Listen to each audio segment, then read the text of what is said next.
Ladies and gentlemen, welcome back to Canada Hoops. It's your boy, Maddie. Thank you for your continued support. Please keep downloading and sharing us. Tell a friend to tell a friend.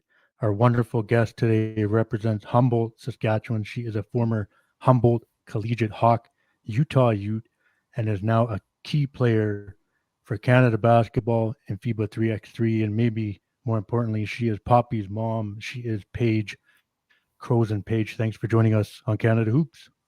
Yeah, thank you for having me. Yeah, it's exciting. And, before we recorded, and we'll just kind of let the listeners know you have a jam packed schedule. So we truly appreciate you having the time to, spend with us and share your story. And I just want to check in, see how things are, and just let our listeners, your fans and friends know how you're doing and just where life is at right now for you. Yeah, thanks so much. And thank you for providing the platform for Canadian athletes and basketball players to kind of share their story. And like we talked about earlier, the kind of person outside of the basketball player. Yeah, no problem. So things are good. Yeah, things are good. Things are really busy. We actually just wrapped up our women's series season. So I had about 2 weeks to rest and recover. And now this week we started to get back into training. My strength and conditioning coach, Jer from CSI Calgary, recommended that I include some boxing once a week into my workout. So I had that today for the Cool. first time, which was an interesting challenge, trying to work on my foot speed and my hand speed, getting ready for this next year. But yeah, so things are good. Things are busy, as always. So with the summer series wrapping up, and obviously you guys had a lot of success. What's the pathway now for qualifying for Paris? Like, what does that look like for the group? Yeah, and 3x3 is such an interesting sport on how you get to the Olympics. It's not necessarily like you win and you get there. It's a point-based system. So the more you play and the better you do, the more points you get. We had a successful season and won 6 stops on the series. However, we're competing with teams that are playing in sometimes twice as many stops, or like the France team and the USA team had 2 teams playing in the women's series, earning points for their country. So we finished the season first overall. However, federation ranking points, we were 5th. So top 3 automatically qualify. The next 16 go to an Olympic qualifier. So we have the next 8 or 9 months or so to kind of prepare leading into that Olympic qualifier. And then 3 teams from that tournament will qualify for the Olympics. Well, that's a tough path, but I just know having followed the group, and Catherine has joined us, and just locking in on the team's success. I'm confident that it's going to happen, and I think everyone that supports Canada basketball and every team within the program is confident as well. So we look forward to that, and I'm hoping we can go back a little bit. Paige, take me back to a young you running around Humboldt, and just what was that like for you, and just how the game started to come into the picture for you, and just maybe playing other sports as well. Yeah, for sure. So I think everyone knows about Humboldt, Saskatchewan now after the accident in 2018, which was like horrific for the community. However, I had such an amazing experience growing up there. It is kind of a sporting town. We've had a few Olympians or world champions kind of come out of Humboldt, and we just have really great support within the community of people that care about sports, that care about young people. So growing up there, I just played every sport I had access to. And fortunately, everything is only a few minutes away. So I could go from dance practice to hockey practice to volleyball all within the same night. But growing up in Humboldt and in high school in particular, I did volleyball, track, hockey, swimming, basketball, obviously. But it wasn't until I was in the 9th grade that I started to get into basketball more competitively. I started playing because that's what my sister did, and I naturally just followed whatever she was interested in. But when I started to get into high school, I started to travel into Saskatoon, and the Huskies had an incredible program. They still do, best in the country. So they had kind of like coaches that learned under Lisa Tomaitis. So during those youth programs, I had some amazing coaches, even like coaches like Paul Humbert, who helped develop some of the curriculum for the entire nation for coaches, and Jackie LaValle, who coached the national team that was based out of Saskatchewan as well. So I was very fortunate to have really great coaching, even though I was from a small community and from a small province. And so that's how I found the game. So I started playing with the provincial team when I was in grade 10 and was then connected to the national team. So did the cadet national team and junior national team. And then I actually ended up the first ever 3x3 competition in 2011. It was the Youth World Championships. And so myself and 3 other athletes from around Canada went to Italy for a 2-day tournament. We knew nothing about 3x3 because it was the first ever tournament that they had. But I remember like walking into this huge arena that had a DJ stand in the middle, 8 courts around, 2-day tournament on the coast of Italy, which was amazing. And then I like came back the next week and went to all my high school courses. So I had amazing support, as we mentioned, from Humboldt. But when I was going through all these levels, just such great support from the community. And I still have that now, and something that I really appreciate and something that I'm very grateful for. Yeah, well said. And I know, when I was looking at stuff online to put notes together, like there's a lot of reference about you being from there, and the town is very proud, obviously, not only of you but everyone. So that was really cool to see. So obviously, your sister's a role model in the game. Looking up to her. Was there anybody else you really liked? Like you're starting to work on your basketball game, and was there a player that you really enjoyed watching, or like, man, I like their game a lot? So when I was in high school, or even a little bit before that, I always thought like hockey was going to be my main sport. And I remember growing up every single year whenever the Olympics were on, I guess every 4 years or every 2 years, we had this 13-inch television in our TV. And I remember like it was on constantly while the Olympics were going on. And so I loved watching Haley Wickenhauser. And I thought it was so cool that she was so tough and like competed with the boys. And so that was like a strong female role model that I had. And again, had that representation growing up. I could see someone that looked like me competing at the highest level. So I think that's where I really drew a lot of inspiration from a young age. And I didn't know what my pathway looked like to go to the Olympics, but I knew that I wanted to compete and represent Canada on that stage. So I think that was one of the most prevalent and first role models that come to mind. And then obviously Kim Smith-Couchet, who's now our coach for 3x3, but she was on the senior national team competing at the Olympic level at like the age of 16 or something. That's it's like unheard of. And then she went to the University of Utah, so I kind of had to follow in her footsteps. But yeah, she was another kind of legend that I looked up to. And then obviously at that time, Steve Nash. My game resembles is nothing like his in terms of like his ball handling and vision of the court, but just what he was doing, being Canadian, being an all-star in the NBA, I looked up to him as well. Yeah, well said. And I think, when I ask people that question, that is the first time a hockey player has been referenced. So I really like that. And obviously Steve gets a lot of love, but on the women's side, I mean, yeah, Kim is an icon in Canada for basketball. She truly is. And it's cool to see that now she's now coaching your group, and, you have that relationship with her. I just think that's really cool. With high school in Humboldt, like it's a small town, but I know you guys won provincials in 4A in 2011. Just talk about starting to really compete at that level. And I know you were playing provincials and national team stuff too, but just talk about memories there, starting out in high school and just, really working on your game and taking it to the next level. Yeah.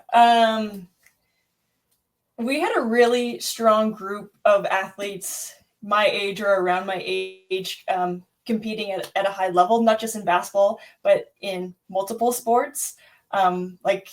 And everyone played every single sport. So we had like a really good group of core volleyball players, and we won provincials once or twice. And then we all did basketball season and we won provincials. And then we all did track and won medals at provincials.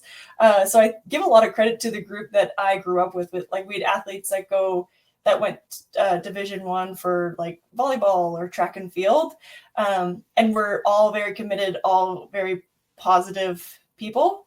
So I think like being surrounded by that and being surrounded by other great athletes really helped me. But when I was in high school and even before that, I just love to go and play, and I love to go and play pickup, and I still like to go and do that.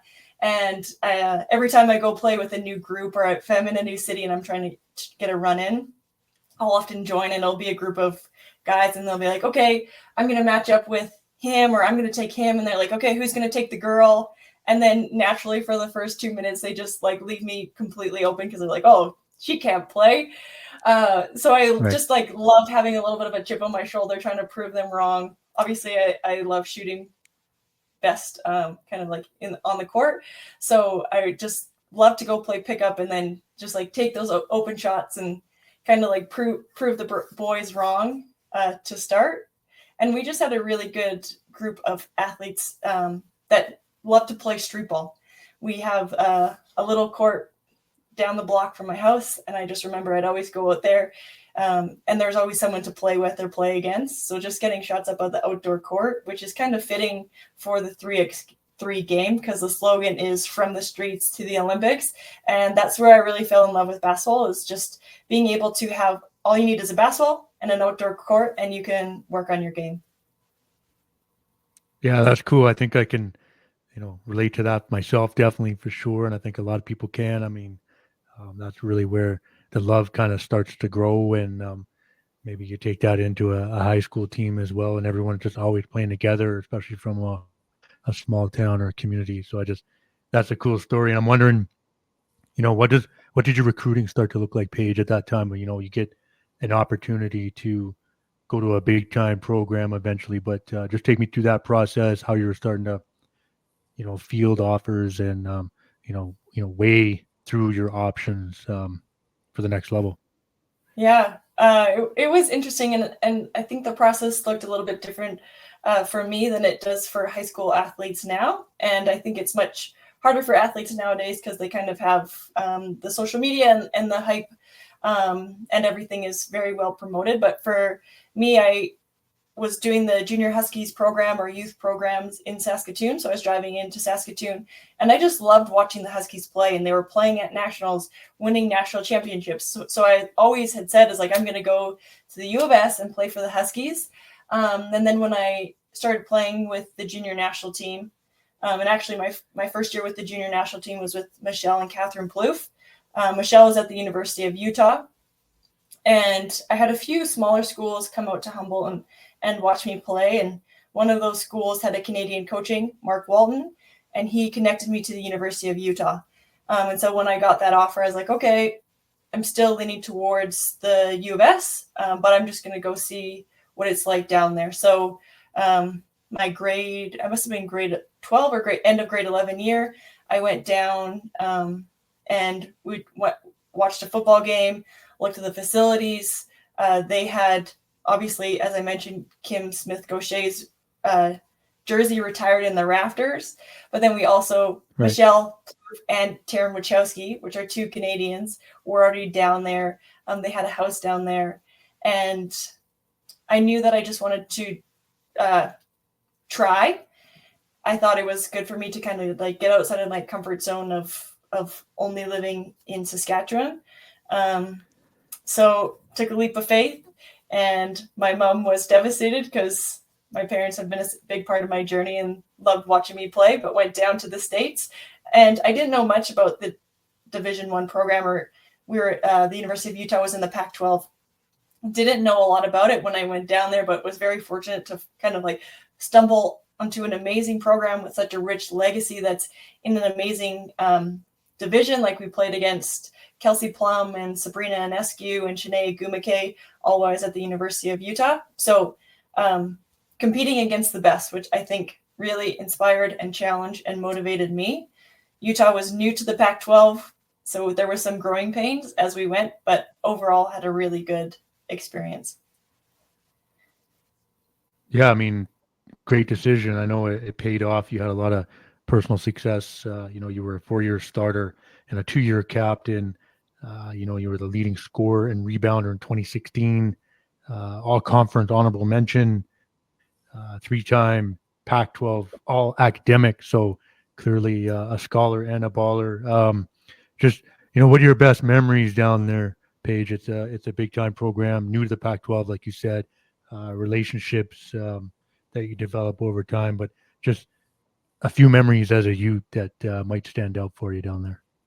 Yeah. I think in the States or in the NCAA, people really care about sports. You can see the passion behind it, and then also the investment behind it. I got to go to school, and all my tuition, my books, my living were all covered. And this was all before NIL deals, but I thought that was incredible that I was able to go to school and people, because I was playing basketball, were going to cover that for me.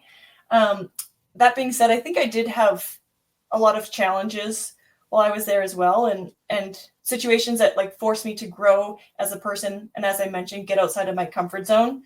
I had a bad head and neck injury that sidelined me for a year and a half, so I kind of had to establish or decide or kind of like find my footing as Paige Crozon, the person, instead of the athlete, because sport was taken away from me, and had to try to navigate, what I wanted to do if basketball wasn't an option for me.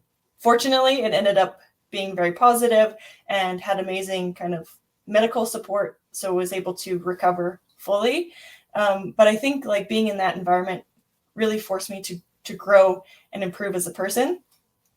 Memories in particular,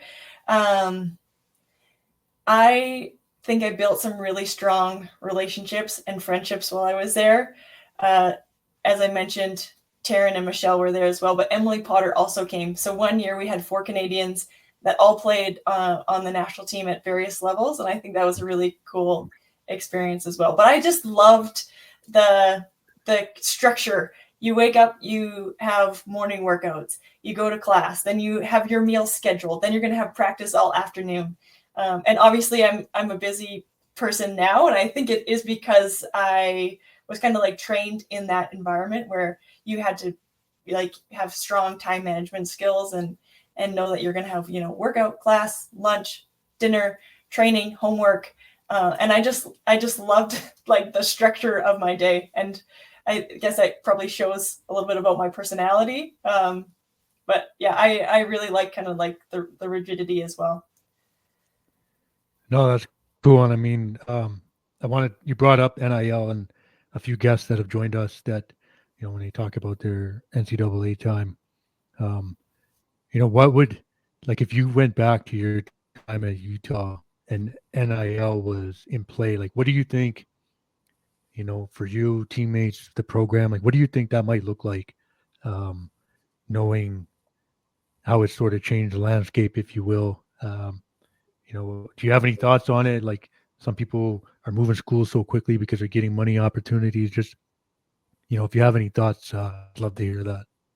Yeah, it's interesting, and I give the college athletes a lot of credit because I don't think at the time I necessarily had the capacity or the knowledge or experience to kind of navigate that world. And maybe it'd be different if I was in that environment, but they're having to be student athletes and manage that, as well as like understanding the business aspect of sport and being able to market themselves and being savvy on social media, because that's a big aspect of NIL. So I think there is added pressure. When I was there, it was, take care of class, do what you need to do on the court.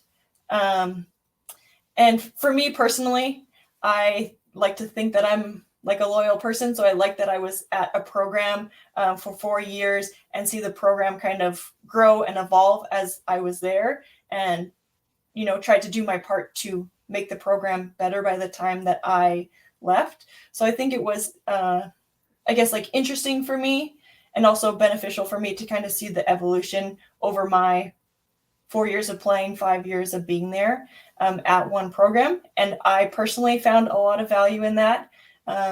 However, I understand athletes, using this as their income or supporting families or younger siblings. So making decisions in that best interest as well. Yeah, it's a tricky landscape. It's changed the game a lot. Now you have athletes making more money in the NCAA than they would if they turned pro, just based on the pro landscape. So, it's challenging for programs and coaches to kind of maintain rosters. And I don't think I would ever fault an athlete for making a decision that they feel is best for them or their family. So it's different, and we'll see how long it lasts, where they try to really maybe make some changes. But Yeah. one more thing I wanted to ask about Utah was just, you mentioned the Pac-12, super competitive conference in women's basketball. You mentioned some of the players that you played against. Um, but yeah, just how much of a grind is it, like, every season, knowing that conference play is going to be super tough, and you're trying to get a berth to the NCAA tournament. Just talk about the conference as a whole and how tough it is playing in it. Yeah, it was really tough. And Utah this year was just voted number one ranked in the conference, like the preseason rankings or whatever. That wasn't necessarily the case when I was there. We had a few years Right. where we really had to grind it out. One year when I was there, of the 8 teams in the Elite Eight, 4 of them were from the Pac-12. And every single night you're going up against an opponent that's nationally ranked. And we had a coaching change midway through my career, which is always, I think, difficult to navigate because you're having to trust that you're going to fit in with new leadership as well. But the level of competition was incredible.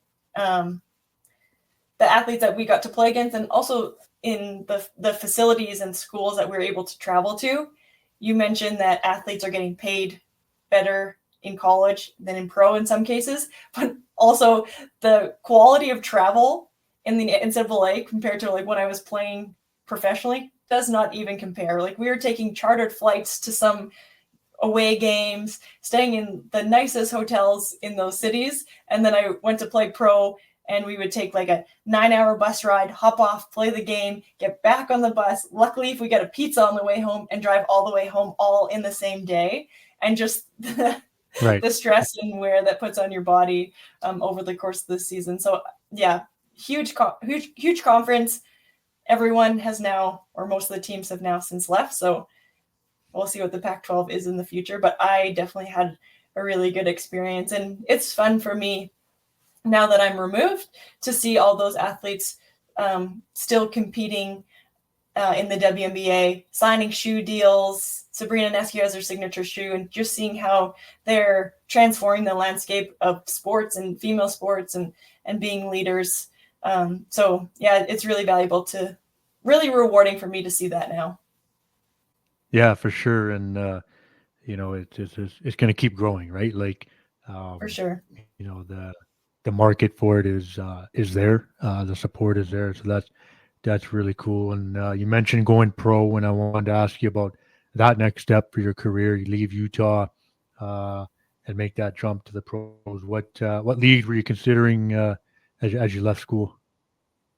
I think I had, just based off of like what I've heard from like former teammates or teammates on the national team, of like, these are the good leagues to play in, the pros and cons of professional. And it's always interesting when you go overseas because every experience varies, every club varies, and it is a business. My first step was hiring an agent and then just seeing what came out of it. I didn't have the best senior season, but I still had like decent stats. So he had kind of given me like what to expect, kind of like landing like a entry level, I guess, professional spot, and then hopefully grow and build off of that. I ended up having my daughter after my first pro season, so I went to the German league in my first year, and had a crisis of confidence, which kind of started at the end of during my senior year, and so struggled to find my footing a little bit. Like, had some games where I did great and scored 30 points, and then have other games where I scored 6 points, and then without like saying too much, where it's like it just felt inconsistent. Me as a player, my role in the team, it was a very tough year for me. However, on the basketball court. However, I remember waking up and like going to shoot in the morning and being like, yeah, this is my job. I'm getting paid to go in the gym. And I loved Right. being in a new culture, being in an environment where I didn't speak the language, and getting to experience the German culture. And we were so close. We were in the southwest side of Germany. So we were very close to Switzerland and Belgium and France. So got to travel and see a lot while I was over there. So it ended up being a really like net positive overall. No, that's cool. And I'm just wondering, like, if um, maybe another player is listening to your story and they're looking to make that next move as well, like go pro. What would be your advice to them as they, look to make a jump to that and look at different leagues? Like, what would you say to that player? Yeah, just to find the right fit, find something that's going to work well for you. And that's the same going into college as well. My style of play is interesting where I'm not a player that creates many shots. I am a shooter and I'm a slasher and a cutter. So I often rely on others to kind of like help create my points. And oftentimes, or in my experience anyway, a lot of players are trying to kind of like get theirs at the professional level because you need to have good statistics to move up or to get that higher paycheck, which is tricky if you're kind of a spot up shooter. So just like being able to acknowledge this is my game, these are my strengths. In order for me to be successful, these are the things that I need. Right. No, well said. Good advice. And it doesn't always, like, situations don't always work out right away for players. I just think that's important. And when I've talked to people and their stories, it's like some people have good situations right away, some people don't. So it's just it's an interesting journey in that sense. Paige, here on Canada Hoops, we love to talk Canada basketball, especially with guests who have played for the program, which you have obviously done. Just for you personally, having played with different levels and teams, and now with 3x3, I'm just, what does the playing in the red and white? What does it mean to you? I'm very proud to represent, my home community and my family and my country when I go and play. Our 3x3 team have had to really like bet on ourselves and fight to get to the level that we're at. So I think there's a lot of pride in that as well. Yeah, agreed. And I think it's cool how, like, we were kind of talking about it, I think, before we recorded, just um, everyone has supported the group so well.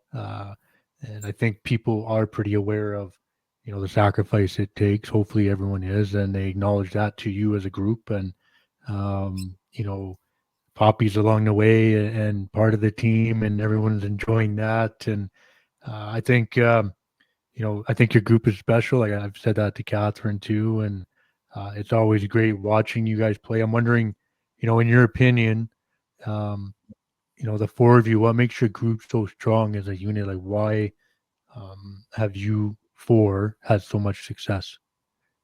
Yeah, that's a really good question. And I think it comes down to the chemistry and camaraderie that we have as a group. I think we all love playing. We all love playing with one another. Um, as I kind of mentioned, when we first started out, we 3x3 was just starting, and it was just the women's series was just starting on the ladies side at that time. And our group kind of like bought in and paid for our own way that very first year.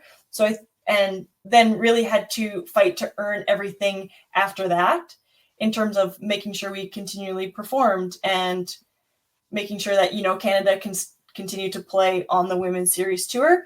Um, so I think the fact that we all kind of like have skin in the game and were a part of it for so long when there was no prize money and it wasn't very well recognized really kind of like adds to our strength as a group because we all have invested a lot into getting to this point.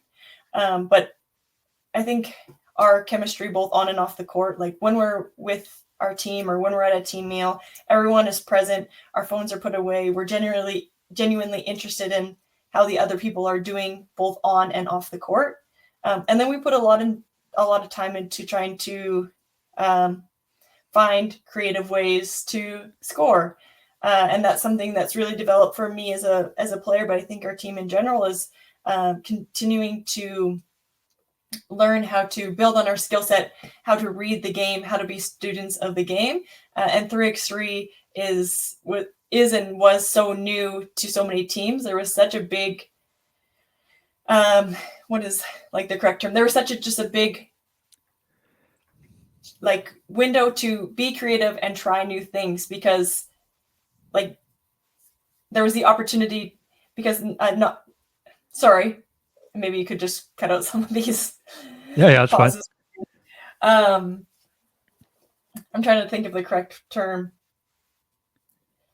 where we were able to try new things and different things and try new plays that other teams hadn't tried before, because it is a new sport. We were finding ways that worked for us. And then when we found plays that worked, continuing to find ways to modify and be successful out of that. So that's a very long-winded answer, but I think just like what it comes down to is our chemistry on the court, and then also like being students of the game, and then intense competitors. Like we all want to win. We all want to play in the Olympics. So really fueled by that vision and that dream.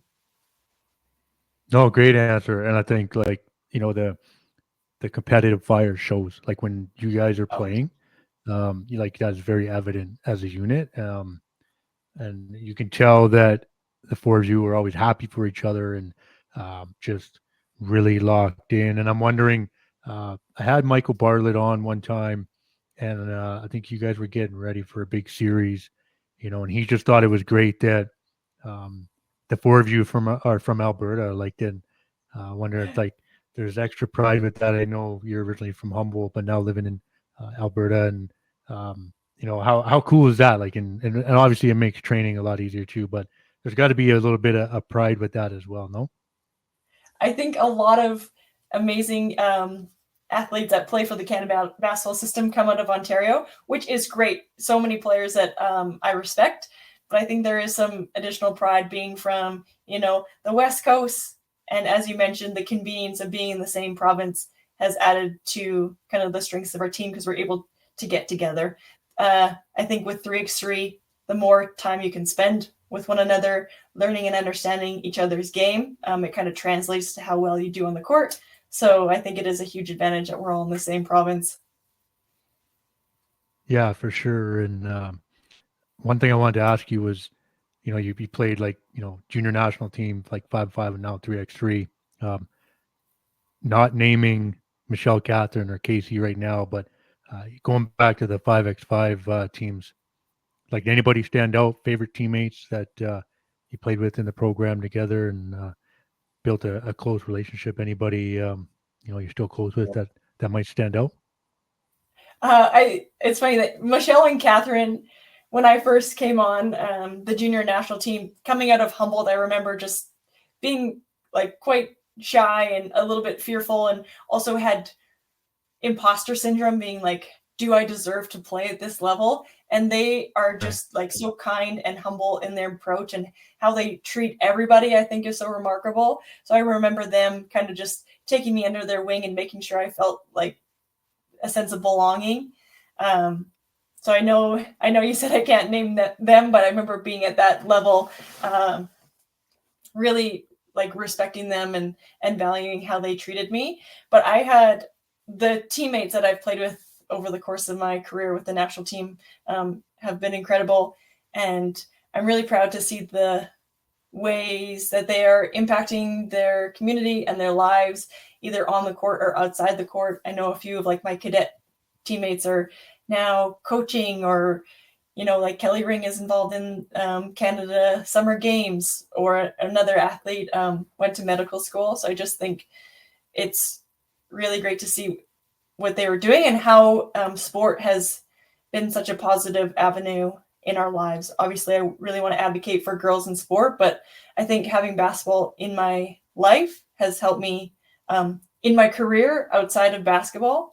but then also has just helped develop like my resiliency and also help me kind of define or figure out who I am as a person as well. So I think there's just so many good lessons from playing and really respect and cherish all the relationships that I've built through basketball. Awesome. Well said. I gave you this. Do you have a top 5 or favorite 5 of all time for Canada basketball, Paige? I'm going to put a 3x3 spin in, and I'll give you my favorite 3x3 players, because that's where I'm at right now. And I'm obviously an advocate for 3x3. But so my top 3 would be one of them, Steve Sir, who is still playing now, who's from Edmonton. But he has been such a good resource for me. And I think I try to model my game to be more like him because he's an incredible shooter. One of the best I've ever seen in my entire life. And even though he's a good shooter, he still finds ways to get his shot off and get open. So he's been a really good resource for me to try to capitalize on my skill set, on my strengths, and find ways to get open looks. So he's been very influential in my 3x3 career. The next one would be Michael Linklater, because Team Saskatchewan was kind of the first 3x3 squad in Canada to play on the World Tour and really put Canada on the map and even expose an avenue for athletes in Canada. Okay, maybe you're not playing 5-on-5. There's another avenue to play. You have 3 really good buddies that you play with in the gym. Now go and join the World Tour. You can play all over the world. You can win prize money. And I thought that was really cool.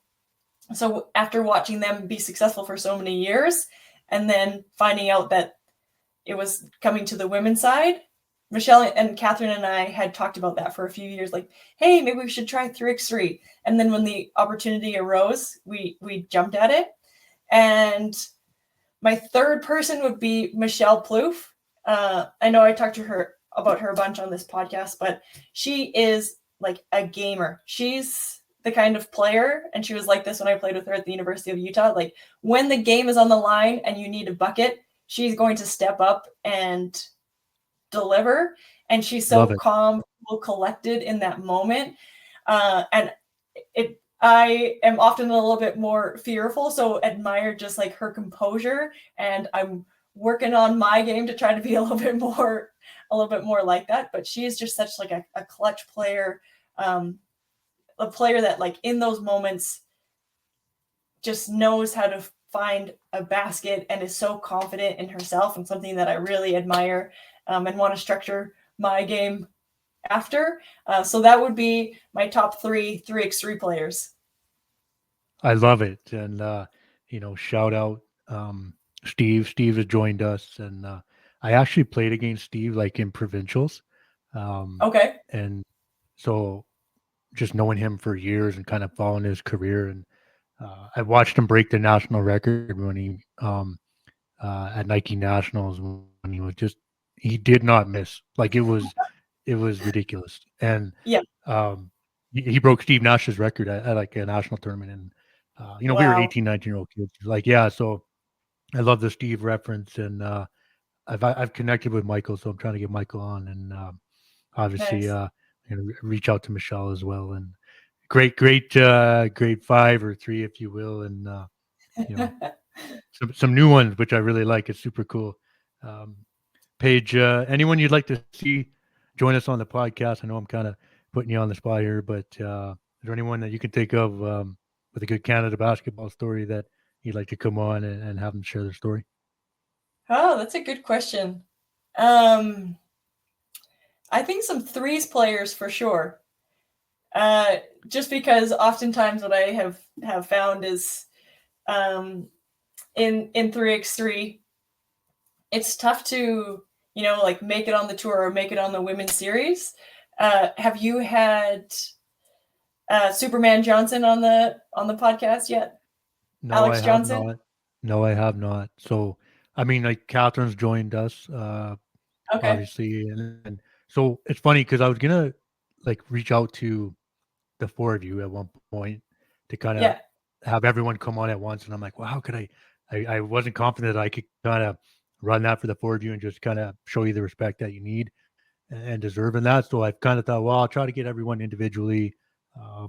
So that's kind of where. But I haven't had Alex on. But yeah, he's got a good story. You're right. That's Yeah, I'll reach out to him. Yeah, yeah, yeah, excellent. he's a Where's he? good Where guy, and he's in managing Toronto, I being a think. dad Right? and an athlete, which I think Right. is really cool. So shout out to all the parent hoopers out there. Yeah, no doubt. Any shout outs or thank yous before I get you out of here? And again, we truly appreciate you taking the time to join us. Well, I have to shout out Poppy, obviously, my 5-year-old daughter, because she's, like we had mentioned, such a big part of my basketball journey. And every time I'm in the gym, she's often in the gym with me, or if I'm on the road, she's with me or is sacrificing a lot for me to do what I do. So always have to pay my respect and shout out Poppy, because I couldn't do what I do if she didn't, support and encourage me. No, I love that, and I know that's obviously a big part of your life, and then the number one part, and everyone's seeing her part of the journey, which is super cool. Like I said, the Canada basketball community really enjoys that. I think it makes everyone really smile and appreciates the little things, if you will. Well, I want to wish you and Poppy all the best, Paige, and excited to see you play in Paris next summer. I'm going to put that out there. I think it's getting done. So I'm looking forward to supporting you and Michelle, Catherine, and Casey on that journey. And nothing but love to you all. Yeah, thank you so much. I appreciate it. And thanks for having me on.